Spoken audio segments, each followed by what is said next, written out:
I'm openly bi, and I have faced a lot of homophobia there, but I never expected them to cancel a play for a fictional character. The stage play, She Kills Monsters, is about a high school senior who's trying to learn more about her sister who died.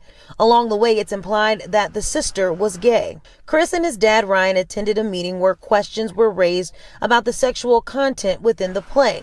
Last night, district officials told the students She Kills Monsters would be canceled because it wasn't appropriate for K through 12. They want to say the town is just not ready.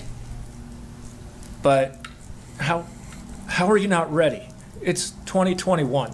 The families we spoke with believe the decision was influenced by a local pastor who's been in support of not airing the play. And I think that's wrong. All they would have had to do if they objected to something in the play was not go to the play and not see it. Students at Hillsboro High School in Hillsboro, Ohio, say their school canceled the production of She Kills Monsters by Qui Nguyen because it featured a gay character. The 2011 play tells a story of a woman who learns her late sister was gay.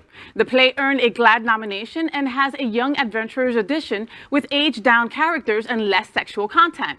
Students had been rehearsing the young adventurer version of the play for weeks when parents and Jeff Lyle, the pastor of the local Good News Gathering church, confronted the production's directors over the play's content.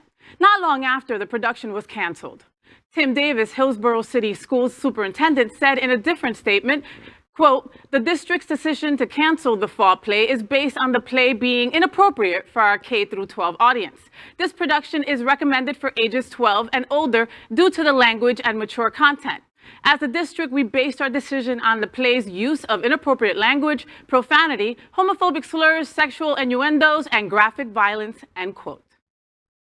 How did the pastor even find out that this play was going to be happening?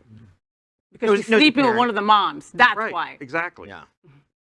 You know, when I went to school, right, all those years ago, and if you were part of a play, the board, they were able to pick from an array of plays that were already vetted and were already okay. This just kind of sounds fishy to me, doesn't it? I mean, I don't get it. Well, shouldn't they? Yeah, they should have read the play and approved it before they greenlit for the students. I mean, when I was in high school, I did a little drama.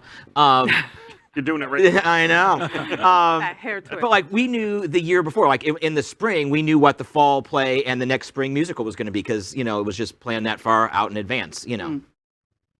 Well, we're in a situation where, and we've talked about this a lot, Scotland integrated LGBT in their curriculum in all Scottish schools.